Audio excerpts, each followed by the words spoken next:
In this guide, we're going over how to edit and organize subscriptions list on YouTube. Before we do get into this guide, make sure to like the video and subscribe to the channel with all notifications on. It really does help the channel and it lets us know that you want more content like this. We'd greatly appreciate it. And if at any point throughout this guide you did have any questions, just ask them down in the comment section below and we can help you out further. I'm going to be doing my best to reply to every single comment down there.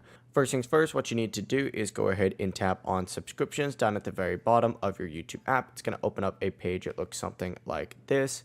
And this page is going to show videos from channels that you're subscribed to. To see your full subscription list, tap all up in the top right, and then it's going to show you a page that looks something like this. And from here, you could sort your subscriptions by most relevant, newest activity, A to Z. It's really completely up to you. You'll see all the list right there. If you want to manage a specific channel though, go ahead and tap on that channel from that list. For example, we could do this one right here, and then you could go ahead and subscribe, unsubscribe from them. It's really up to you. You can also tap the notification bell to change alerts for that channel. For example, you could choose all notifications, personalized notifications, and more. But that is the full process. It really is as simple as that. If you guys had any questions, just ask them down in the comment section below and we can help you out further. I'm going to be doing my best to reply to every single comment down there. Before you do leave this guide, make sure to like the video and subscribe to the channel with all notifications on. It really does help us out and it lets us know that you want more content. Have a great rest of your day though.